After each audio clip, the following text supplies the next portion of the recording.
You're listening to a Frequency Podcast Network production. He's in the building!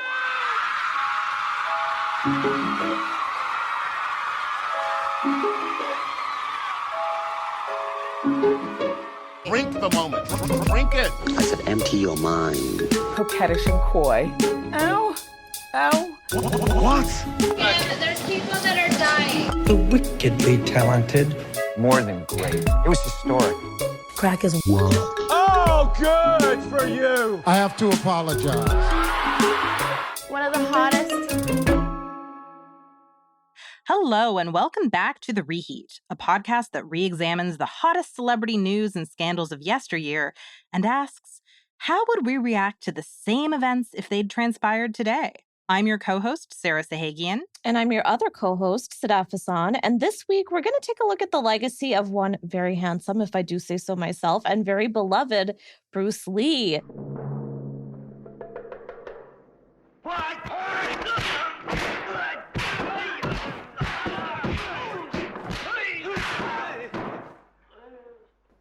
The Chinese-American actor, martial artist, philosopher, teacher, all of the things. A pop culture icon who served as a bridge between not only Hollywood and sports, but the East and the West, and provided possibly the most pivotal Asian representation our screens have ever seen, to be honest. His name has been back in the mouths of the entertainment industry recently thanks to one little movie called Once Upon a Time in Hollywood, directed by Quentin Tarantino, which showcased Bruce in a very controversial way that highlighted many of the troubles he faced when he came to America. Sarah, what do you know about Bruce Lee? What's your relationship with him? So Bruce Lee is a hero in my home. My husband's name is actually Brandon Lee. He was not named after Bruce Lee's son, at least not intentionally. His parents We're going to assume he is, though. His parents didn't know who Brandon Lee was at the time, but my husband has since become fixated on Brandon and Bruce. If we had had a son, he wanted to name our baby Bruce Wayne Lee. That way he could be named after Bruce Lee and Batman, my husband's two heroes.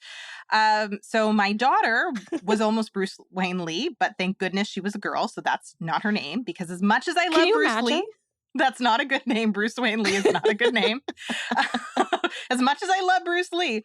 But I mean, he's a hero in our home. My baby even has a book about Bruce Lee. For children that we read to her. He was, the king of Kung Fu movie stars. He was also the father of Brandon Lee, who was poised to become a huge action star a la Keanu Reeves and then died incredibly tragically.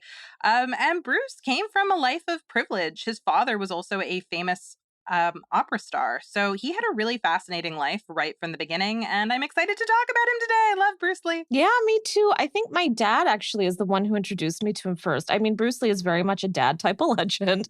My dad loved him. I remember his movies being on when I was younger, and I think I've probably seen a poster of him hanging on the wall of every man's apartment I have ever been to since then. And by the way, Sarah, can I just say, I do hope you have a son one day, and I do hope his name is BW, Bruce Wayne. There's something to it. A little Marvel guy. Yeah, I mean, over my dead body. Like, but I think it's... Okay, that nails it. Sorry, Brandon. It's one of those things other people would find cool, but it would really, I think, affect my son horribly. I don't think you can be named Bruce Wayne Lee, and be on the Supreme Court. I just don't think you can. I think it limits your opportunities in life to have a name that's functionally kind of just I don't know, fanboying over two awesome people, but still fanboying. I would vote for President Bruce Wayne. I'm just going to say that. Okay. Now, here's a little refresher. If you don't know Bruce Lee, or if you're a little foggy on his legacy, he was born in Chinatown in San Francisco, but he grew up in Hong Kong in the 1950s. He was very much known for his physique. So let me spell that out for you. He was 5'7", 140 pounds, with a stomach like a brick wall. Those are not my words. I wish I had that firsthand intel. I do not. And he had a love for bright suits and oversized sunglasses. He very much was a vibe. Now, despite his love for fighting and competition from a pretty young age, he was a modest guy. He didn't want to be a star. He kind of fell into it. And that's partly for the reason Sarah mentioned earlier. His father was a very famous Cantonese opera star. His mom was old money. So he also came from a bit of a privileged background, and he was was in the entertainment world a lot. He was in his first movie when he was a baby, and by 18, he'd been in 20 of them. That's no small feat. And at the same time, he was ending up in street fights the whole time while he was in school. So his parents decided to put him through martial arts training naturally. And that became his true love, and it led him to winning countless tournaments. He mastered something called Wing Chun, which is a southern Chinese kung fu style that features quick arm movements and where softness and performance is kind of everything. And that also brings me to my favorite fact about Bruce Lee. He was a very accomplished dancer, and very much so in the dances of the time. So that would include the jive, the boogie woogie, the cha-cha.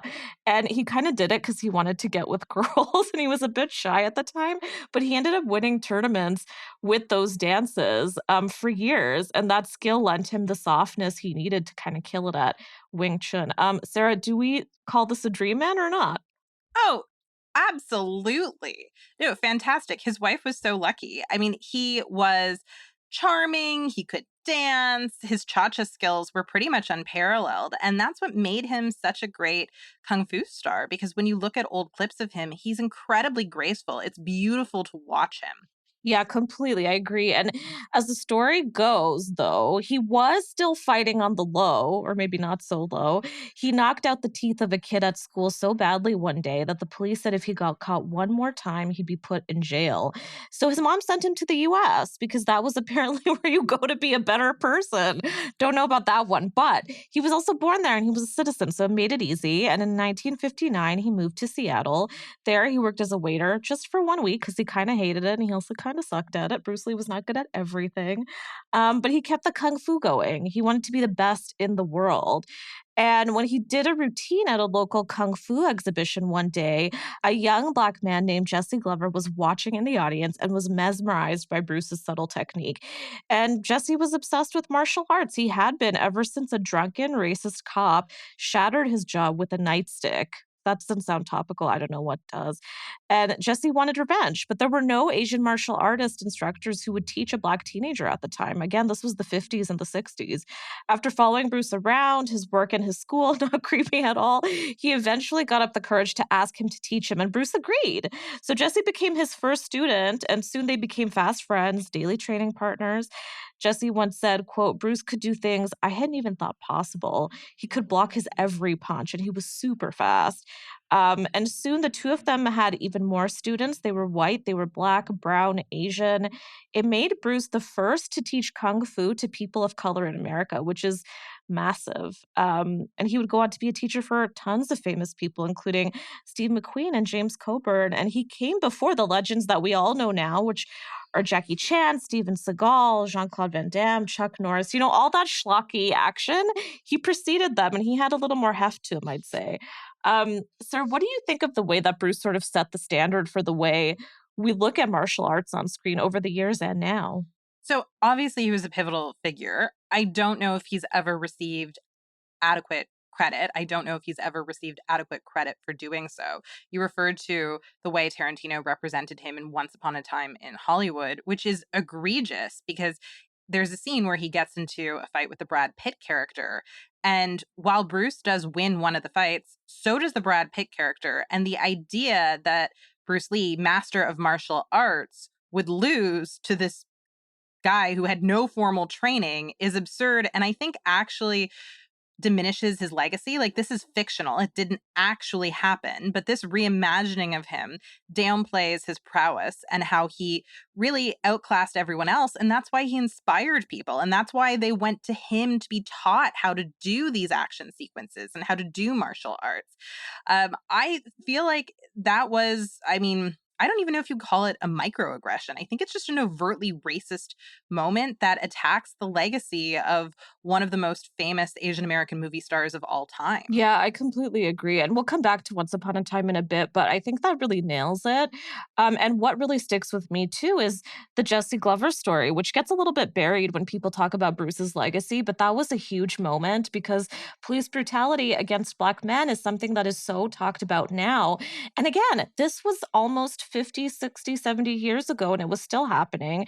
And I think what it also makes me think of is that people of color stick together. He came to Bruce Lee asking for help, and Bruce was more than happy to do that. And they got this little club and team together who stuck up for each other. And I think there's something so special about that. So for the next several years, Bruce gave up acting and focused on martial arts, which he loved so much, until an exhibition on Long Beach in 1964, when he was introduced to a TV producer named William Dozier. He asked him to audition for a role in a TV pilot that never ended up happening, but it did lead to a very key role on the Green Hornet series, which is a very hilarious show that is worth the watch. It only lasted a season, but it kickstarted Bruce's re-entry into film and introduced him to American audiences for the first time. He also got to show off his own brand of fighting skills on the show and was even asked to slow down his moves because they were too fast for the camera to capture. As he continued to develop his own technique and in combination with his own philosophies, which we will come back to, he named this whole process and package Jeet Kune Do, which means the way of the intercepting fist. What sounds cooler than that? Now, for the next decade, he appeared in Ironside, Marlowe, Longstreet, a few series here and there. He also attempted to have his own series made called The Warrior, but according to his wife Linda's memoirs, Warner Brothers took the concept, changed its name to Kung Fu, gave him zero credit, and cast a white actor with no martial arts experience to play the role, which was still that of an Asian man, and that actor was David Carradine. I mean, this is absurd. It also doesn't get whiter than David Carradine, I'm sorry. But the show was accused of egregious yellowface, aptly, and whitewashing. It also featured tons of problematic narratives, including discussion of concubines, women being bought and sold, the use of the word Oriental. There was even a mistaken use of Chinese name order, Japanese symbols, you name it, the show committed it. Basically, it was pure chaos. And that's what happens when you leave Bruce Lee out of his own creation. And as pivotal as he was behind the scenes on other films where he worked as a fight instructor, it didn't matter because even the famous critic, beloved Roger Ebert, would get his name wrong. Critics would mix him up with other Asian actors. He'd often be referred to as, quote unquote, the Chinaman in reviews, with Ted Thomas even saying, quote, "It's very unusual to find a Chinese actor who can act or one that would make non-Chinese people pay money to see them," end quote. That's pretty egregious, I'd say. So, Sarah, what is your take on the way Hollywood stole his idea? And I mean, how prominent whitewashing still is after all that time? Whitewashing is a problem that Hollywood has had since the beginning of Hollywood, and it still has. I mean, it was only a few years ago when Emma Stone was supposed to play an Asian American person in Aloha. I mean, she did play an Asian American person in Aloha, even though she is a white actress. So I'm not surprised. It's still tragic what happened to him because he had these brilliant ideas. He was so capable. He was better than everybody else. But because of racism, he didn't get the opportunities that he deserved. And then these mediocre white guys get elevated, which, I mean, still happens in Hollywood to this day. Bruce Lee he's a really interesting study in whitewashing because it shows you Hollywood isn't meritocratic, and it isn't today, and it certainly wasn't then, that you can literally be the best in the world at what you do. You can be an innovator who creates new methods of doing what you do and still get passed over for a white guy. So well put. And by the way, I want to add Scarlett Johansson to the list because she also played an Asian character once. And her defense was, I could do it. I could also play a tree. And you know what? Maybe she could because she is that wooden. So I will allow that. Sorry, ScarJo, but not really. Okay. So after that, and perhaps wisely, let's be real, Bruce decided to return home to Hong Kong because he was sick of playing bit parts. He was sick of being treated in this way. And he was immediately offered lead roles. His first came with 1971's The Big Boss, which was a massive commercial and critical success and catapulted him into fame. He would often call himself as being bigger than the Beatles when he would go home, which is really something special. And then came several more hits. There was Fist of Fury, Way of the Dragon, and for that one, he was the writer, the director, the star, the fight choreographer. He also introduced Chuck Norris to the screen with that movie, and theirs is one of the most popular fight scenes in film history, and it's a good one to check out. So these two films grossed over $130 million worldwide. That's a lot. Bruce Lee was officially Bruce Lee. His final film, Enter the Dragon, which saw him work alongside Kareem Abdul-Jabbar, who he also trained, was released posthumously and also also became a massive hit. Sarah, have you ever seen any of these? What do you think of the way that Bruce also managed to come home and find love when he got there? So I need to see more of these films. I haven't, and my husband's always trying to encourage me to do so, and that'll be a really fun rainy day project. And I've seen some clips of him fighting in these films, and wow, he just makes such an impression. And what's really cool about him is that he's doing a lot of acting, like face acting, while he's fighting. You can tell he's really in it, and he's thinking about his character's motivations. Like, he's a very, very talented person, and his performances are so multifaceted. Like, a lot of action stars can do the action, but not the acting, and he could always do both. It's unfair that he had to leave the US to be successful. It's obviously unfair. But at the same time, I'm glad that there were people who gave him the opportunities to do what he was brilliant at. I love that point that you made, Sarah, because he had so much charm. He had so much charisma. It just kind of leaped off the screen. And that's what was so special about him. It wasn't just the fighting, which was also just so incredible. But, you have somebody like Steven Seagal or Arnold Schwarzenegger, who you can tell are reading off a page and are completely dead inside and behind the eyes. Mhm. We need a little more. And by the way, I don't include Sylvester Stallone in that list. He's separate and he's spectacular and we love him. I love him. I don't know about you, Sarah. No, he can act. I even think, even though I don't love him as a person, Bruce Willis isn't a bad actor. He's not as good as Bruce Yes. Lee, but he's not bad. But so many of the action stars who became famous in the late 80s and 90s, like the Schwarzeneggers, um, it was almost part of the gambit that they couldn't act, right? They'd give Yes. Arnie those horrible one-liners that he really just didn't even Yes. try to make work, and those became like the biggest jokes of the movie. Like, anyway, Bruce Lee was very talented and actually cared. You're so right. Those characters and those actors, part of the whole thing was that they were a joke and we were laughing at them. Whereas with Bruce, there was none of that to it. If he wanted us to laugh, then we would laugh. But that was kind of the case. So what's most notable about all of this is that at the time Bruce originally made his way to the US in the 1950s, and I think this is just one of the most important points about his legacy, and it's important to know, Hong Kong had been colonized by the British.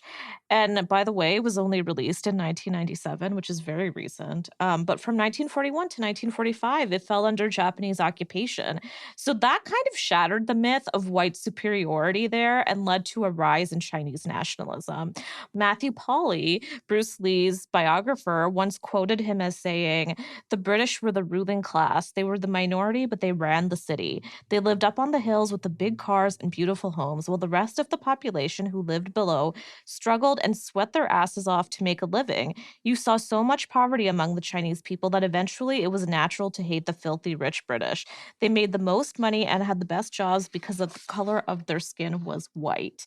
Now, that last line seems to be a running theme for what Bruce would face not only at home, but in the martial arts world and in Hollywood. And it's what so many people still face in Hollywood. That's the thing here. And another part of American and Canadian history that is so crucial here, and if you're not familiar with it, I suggest looking it up for a little more. But there was also the Chinese Exclusion Act, which was proposed in 1881 and meant essentially the banning of people based on race. In the time it took to pass, white protesters attacked Chinese communities with violence and terror, so much so that it was called the driving out. Sounds terrifying. They were effectively being pushed out of town, and for the next 60 years, Chinese people became further marginalized and discriminated against. It all came to an end when President Roosevelt decided America needed them, naturally, in 1943 to keep them fighting on their side and as an ally. Now, after the war, this led to a rise in Chinese immigrants as the US was in need of skilled workers, scientists, engineers, doctors, you name it. And Bruce was one of those people who came over at that time. It led to the era of the Yellow Peril and soon after the model minority myth. But what I find interesting is we're seeing this exact damn pattern play out right now in the US and Canada, but also really all around the world. Sarah, history is repeating itself, isn't it? It is. And there were a lot of laws that really entrenched racism against Asian people in the US for a long time. It was true that for much of the 20th century, if an American woman married an Asian man, she lost her citizenship, which is part of what probably historically led to the desexualization of the Asian man. I mean, there were many reasons why families were racist against Asian people and didn't want their daughters to date them. There was a lot of white supremacy there, but the law was essentially dictating that women should not see Asian men as viable dating options. And that is we see remnants of that in popular culture today, where Asian men are very rarely the leading man. They're very rarely portrayed as strong and sexy. They're often emasculated. There's a fraught history that's part of the legacy of how we treat Asian people in popular culture. And I don't think you can ignore the Asian Exclusion Act or legislation like that. So I'm so happy you brought that up, Sadaf. I think that's such a smart point you're making. Yeah, and I think everything you just added is it just nails it home because so much of the way that we view these characters or Asian people in life is based on the way they're presented on screen because that's what we grow up seeing. Um, and it's definitely repeating on a cycle. I'm not even sure that it's ever changed. The hope is that a change will stick one day because one thing I think about a lot is Henry Golding and Crazy Rich Asians. I mean, really the whole cast of Crazy Rich Asians in 2018. They were gorgeous people. They were all Asian. And it was a lot like when Bruce Lee stepped out first and showed that an Asian character can be beautiful, they can be have a certain physique, and they can be really charming.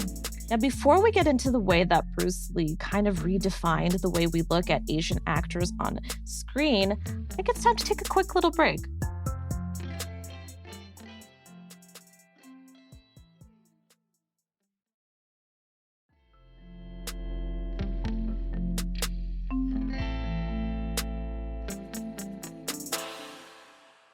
So, with Bruce Lee, when he came out, he was somebody who showed that Asian people can be beautiful, they can be charming, they can be the love interest. And it's something we saw again in 2018 with Crazy Rich Asians. I mean, that is a gorgeous cast. They're all Asian. Henry Golding has really begun to make a name for himself in a similar way. And all of these actors also mention Bruce Lee as a big inspiration. And I think that's a huge reason why, because he was kind of one of the first people to try and make that happen. And it's the reason he's practically godlike in the Asian community. He gave voices to a lot of people who looked like him at a time when North America wasn't really keen to do that and were very openly banishing people and restricting them to these humiliating stereotypes that you mentioned earlier, Sarah. And, Asian men often played the villains who would steal your girl or they'd be super emasculated. It was kind of just the two. Um, and there's a character who says in the play, Be Like Water, which is worth checking out, by the way. And it's based on Bruce Lee, written by performer Dan Kwong. There's this beautiful line. It goes, quote, if you were an Asian guy, there was nothing out there to look up to, nothing, until Bruce Lee. It was like growing up in a dry, empty desert. Then one day you walk over a hill and there's the Pacific Ocean. That was Bruce. He was the ocean. I remember a quote that Randall Park once said about Bruce, who he saw as a hero, and he watched his 30 for 30 for ESPN last year, and he said, this is what white people must feel like all the time. And I think that really puts it into perspective. As a South Asian person, when I was growing up, I didn't have anybody that I could look to on TV or in movies and be like, hey, that's me.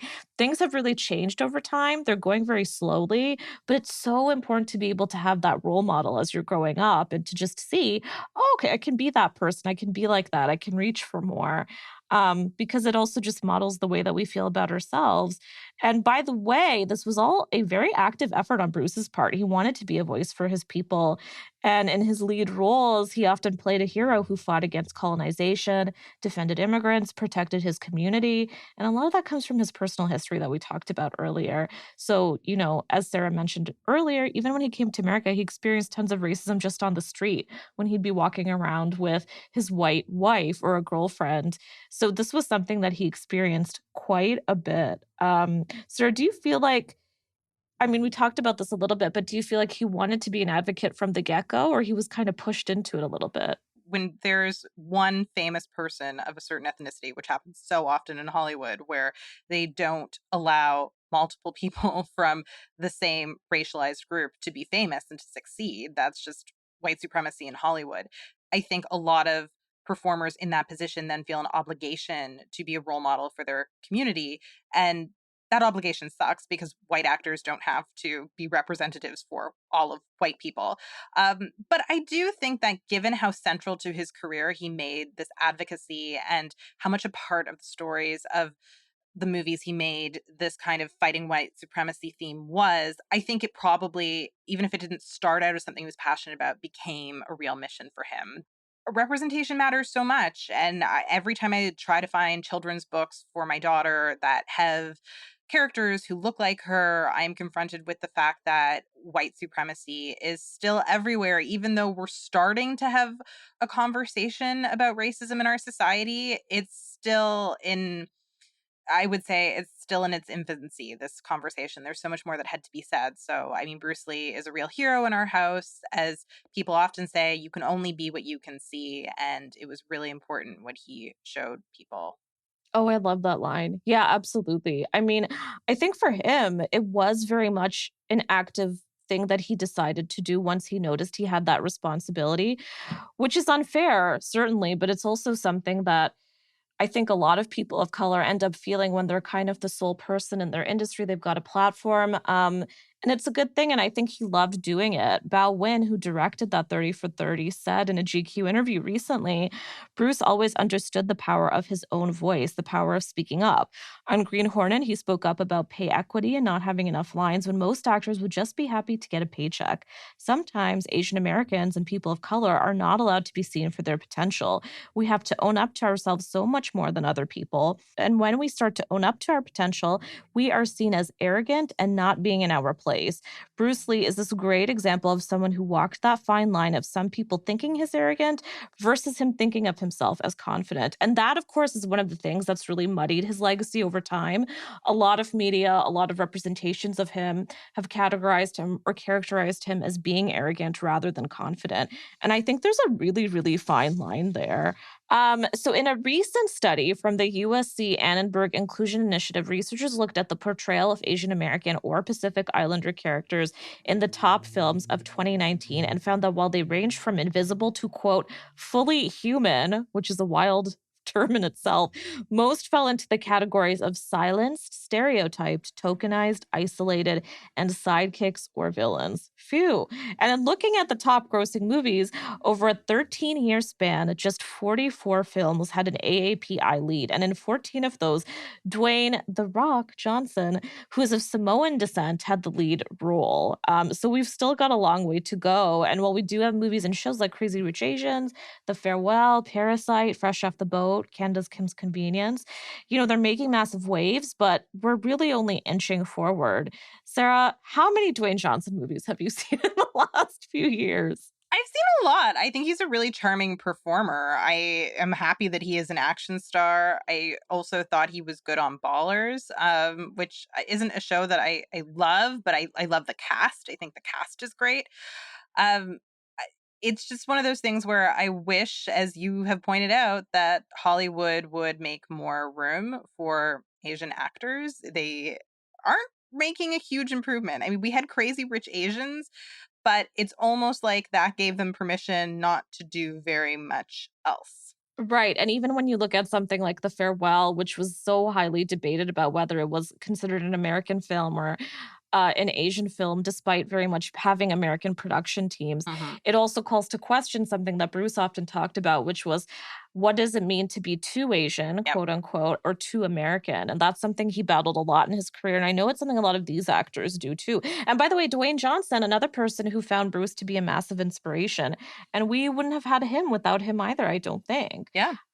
So now let's cut to the biggest moment that's sort of gotten Bruce's legacy back up to the front. So when it comes to Quentin Tarantino's Once Upon a Time in Hollywood, which by the way was released just months after Crazy Rich Asians, I just want to point that out, a novelization arrived for it just this July, written by Quentin. And, listen, it was a great movie. I loved it. It's about Hollywood's golden age. I love that as a subject.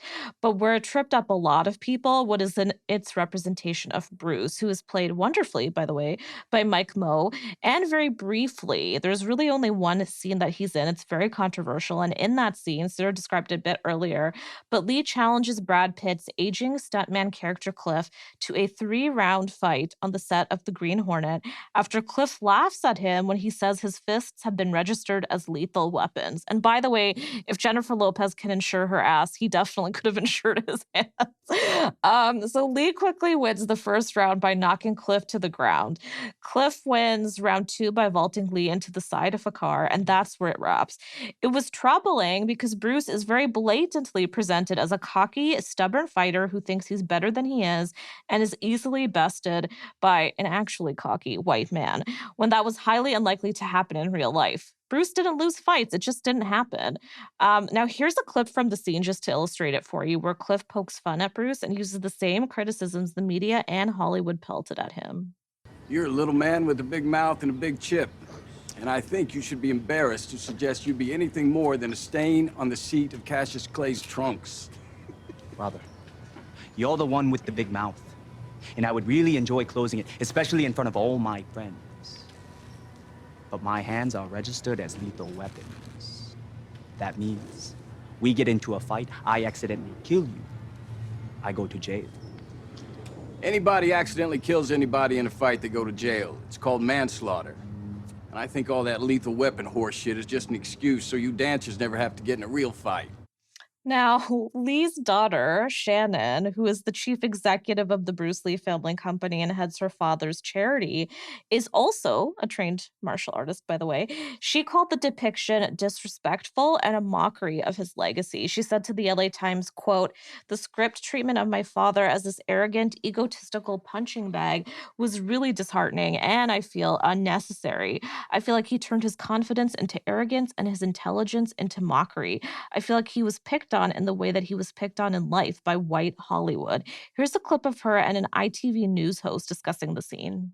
It's a great film, but I thought that was the most unbelievable section. That Bruce Lee would get a kicking from a 50-year-old bloke. It just wouldn't happen, would it?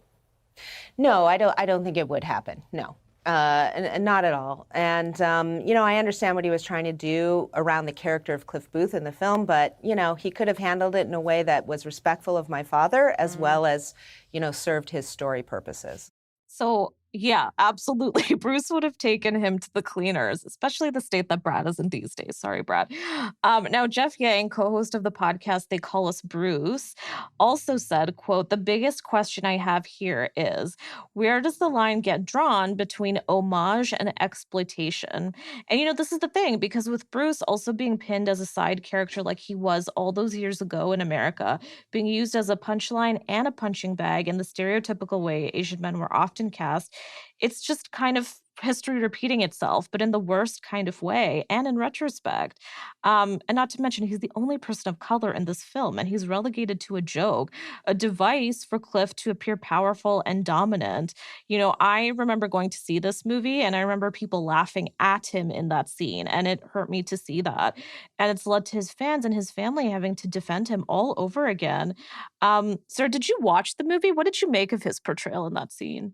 Yeah, so I watched this movie with my husband. We went to the theaters. I was pregnant and I had really bad hyperemesis, which is when you throw up like 9 times a day. So going to a movie, it meant I really wanted to see it because, it was really hard for me to refrain from vomiting for any length of time. And that scene made me want to vomit. Like, it was so upsetting to see that. It was so blatantly racist. And not the weird, because this is expected from Hollywood, but the most egregious thing I think about that scene is Once Upon a Time in Hollywood is supposed to be a fantasy. It's revisionist history, what could have been, what, presumably Tarantino wished had happened. He wished Sharon Tate hadn't died and that someone had been able to save her. So if this is part of the fantasy of what he wished this time had been like, then what he's really saying is, I wish that the most famous Asian American movie star of all time had been bested by a white guy and had been taken to task and just emasculated by this Brad Pitt character who doesn't have any formal fighting training, also is way older than Bruce Lee would have been. Even if he had been a champion in his day of Kung Fu, like, this guy is so old. Yes. And we do know that in a fight that can make a real difference, right? We do know that. Yeah, I was really horrified by that scene. And I really, really wish that Tarantino hadn't included that. Like, I have a very conflicted relationship with Tarantino. I think he's technically a great filmmaker, but I am offended by a lot of his work. And another thing that was a big betrayal is one of the reasons we named my daughter Beatrix. It's because my husband loves Kill Bill, and the lead is Beatrix Kiddo. And then we went and we saw this movie where there is a really talented Asian American actor being beaten up by Brad Pitt, and it's so racist. And we just sort of thought, like, this is art that has really spoken to my family. That my husband has Asian heritage, and I mean, his family is ethnically Trinidadian, but he also has Chinese and East Indian roots as well. And it's such a slap in the face to your fans if you're Tarantino. Sorry about this rant, but I really was offended by what Tarantino did. And Tarantino's work means a lot to my family, so this was really personal for me. This is the place to rant. And God, I love that because I think you got it exactly right. It's also interesting to me the way that some people reacted to this movie versus others. And by some people, I mean white people. A lot of those viewers who maybe didn't know Bruce's legacy didn't see what the problem was. And I think that's why it's so important to have the context that we've been talking about for the last little bit. You've got to know why he is where he is and why people love him so much. And then you'll understand why it's so problematic the way he was depicted. Now, in early July, when the novel was released, Quentin did finally address the backlash on Joe Rogan's podcast, which, by the way, is telling enough. And he said, quote, "I can understand his daughter having a problem with it. It's her fucking father. I get that. But anyone else? Suck a dick." End quote. He otherwise dismissed all of the criticism. It's kind of a ridiculous response, and you can tell that he doesn't really care for it. And in response, Shannon, Bruce's daughter, wrote this incredible column for The Hollywood Reporter, which I strongly advise reading.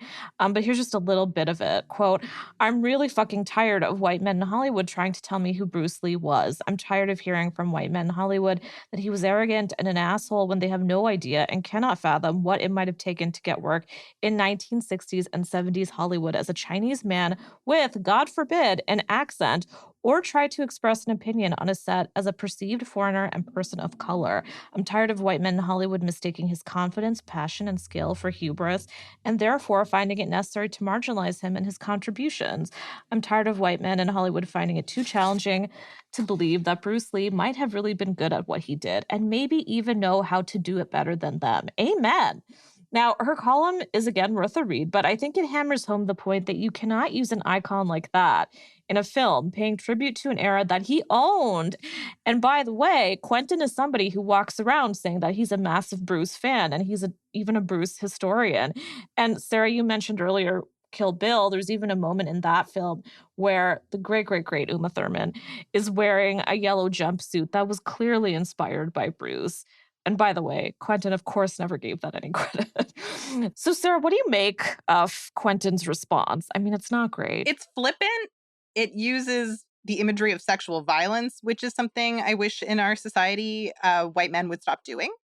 I feel like also, given that he oftentimes does things in his art that are vaguely homophobic, it's kind of homophobic imagery too in his mind. So I am never really impressed when Quentin talks about his art, or at least criticisms of his art. Quote unquote art. You know what? I think he's very talented. And this is why it's so hard for me because, I mean, as they say, all your faves are problematic. And I think he is technically a very good storyteller and a very good filmmaker, but he has no humility. And one of the reasons why I think his art kind of, in my opinion, plateaued, I think it's good, but in my opinion, please don't at me, it never gets to the point of being a masterpiece, is because people give him all of this criticism that he could take and use to make his art better. And he's just essentially suck a dick, screw you, right? I think he lacks humility, which is true of a lot of white male filmmakers. So his comments aren't surprising. Yeah, I think especially the ones who buy into the idea that they are these auteurs, these geniuses. And listen, I'm a Quentin fan. I love a lot of his movies, but I agree with you. He's really plateaued. And the other thing that we have to mention is that he's also got a history of very problematically representing Black characters, too. So this is not something that's new to him. He's been there before, and he's never had anything of substance to comment on that. No. Now, let's get back to Bruce a little bit and his history and a little bit of a tragic point. He died at the very young age of 32 due to a brain edema. So his resume was pretty much cut short, and it's still very much beloved, but I think his early death made his life all the more meaningful to the many who loved him. With everything that we've discussed today, it really is only a fraction of his history. There's no mistaking he left behind this massive legacy, one his daughter Shannon and his wife Linda have protected, and his late son extended too. Brandon was a fight choreographer. He was a martial artist, an actor. He really took after his father, and he was deeply invested in Bruce's philosophies too. And a fun fact, he even played the son of David Carradine in a film adaptation of the Kung Fu series. So there you go. He was known most for The Crow, though, which is a delicious cult hit. And if you have somehow not seen it, please go do that. But like his father, he also had an early death when he was killed on the set of that film by a prop gun at the age of 28. Sarah, what do you make of that family history a little bit? There's a lot of tragedy surrounding them. Shannon has had a life that was marked by so much loss, the loss of her father when she was a child, the loss of her brother as a youth. And Brandon Lee had so much talent. Like, my husband always says he would have been Keanu Reeves if he'd lived. Like, he was magnetic. He was super handsome, but that was like the least interesting thing about him, because he was also a talented fighter, and a great actor. He had charisma in spades, just like his dad. He was built to be a movie star. Yes, absolutely. I do love Keanu, and I love that comparison. I can absolutely see it. His memory prevails, the whole family's does. One of my favorite developments about that in the past few years is the revival of The Warrior, which, if you remember, is the show that Bruce wanted to make, but Warner Brothers stole and made into the very offensive Kung Fu. Please don't watch that. But The Warrior was just renewed for a third season on HBO Max. It's based entirely on Bruce's original concept. It's produced by Shannon, and it's also legitimately really good. With a largely Asian cast, it follows the story of a young martial arts prodigy who moves to the US from China, which I think sounds familiar. And I'm so moved by the way Bruce's family and fans have kept his memory alive. His philosophies, too. I mean, he had so many, and he found new ground with the recent rise in anti-Asian racism, and his philosophies, too, of which he had many, found new ground with the recent rise in anti-Asian racism and has become a lingering protest icon. His face is on posters everywhere in rallies, particularly in Hong Kong's anti-government protests, and his most poignant belief, too, which we have a clip of here from the Pierre Berton show in 1971. Be formless, shapeless, like water. Now you put water into a cup, it becomes the cup. You put water into a bottle, it becomes the bottle. You put it in a teapot, it becomes the teapot. Now water can flow or it can crash. Be water, my friend. Chills. Sarah, what do you make of that line? What does it mean to you? I think he's talking about the interconnectedness of everything, and also what we can learn from nature and the natural world. And how so much grace we can learn so much grace from watching nature and from being connected to it. But I mean, am I wrong? I don't know. I'm always self-conscious when I discuss philosophy. I dated too many philosophy majors in university who liked to be condescending to me. I am so sorry to hear that. We will discuss that another time. That's terrible. But I think you're pretty much right on, because I think the other thing with Bruce's philosophies is just the way that he was it's up to interpretation. And I think the key thing with this one is, be yourself, go with the flow. And when you face adversity, you have to fight against it, but also form yourself against it. And that means continuing to do the thing that you want to do and pursue it and have the confidence, be kind of who he was and channel the attitude that he had with all of the adversity that he faced, which God was so much. And he still was able to really hold true to who he was from the very start, which I think is just so fantastic. I really love that line. And my God, what a soothing voice, by the way. Talk about ASMR. I really like how Bruce enunciates. I really like enunciation. I think the art of enunciation is largely lost, but I could listen to his voice all day. Oh, me too. Oof. Now, this brings us to our final segment, Hindsight is 2021, where we choose the one moment that we might have handled differently if we were the subject of this story.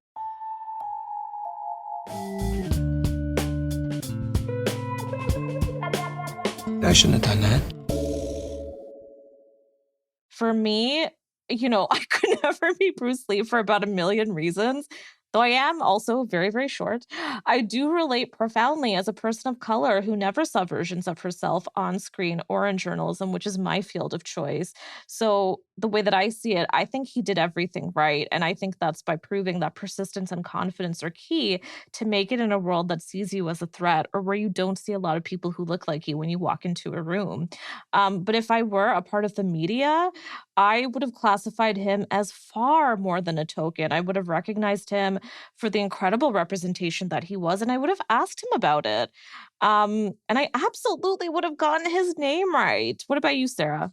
So if I were Bruce Lee, I would come back from the dead and challenge Brad Pitt to a fight and beat him to a pulp just to prove that Tarantino's scene was so racist. I think Bruce Lee handled everything he did in life with grace and poise, and he was so philosophical. I would be a petty ghost if I were Bruce Lee, and I would go back to the release of Once Upon a Time in Hollywood, and I would avenge my legacy. But I think one of the reasons why Bruce was so much more successful than I am is that he wasn't petty. So that probably wouldn't have been a good course of action.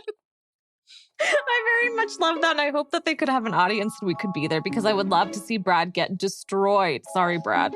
And also, by the way, Bruce, if you want to come and haunt me after, that is totally fine with me. And that brings us to the end of this episode. I highly recommend seeking out more of Bruce's teachings and The Warrior if you haven't seen it already. All of the great criticism out there on his legacy, cataloged by some incredible Asian writers, including those we've noted today. In our next one, we'll be talking about what I like to call the first family of the United States, the Kardashians. Now, if you want to hear more from me, you can find me on Twitter at _Sadaf Hassan. Sarah, where can our listeners find you? Listeners can find me at Sarah Sahagian.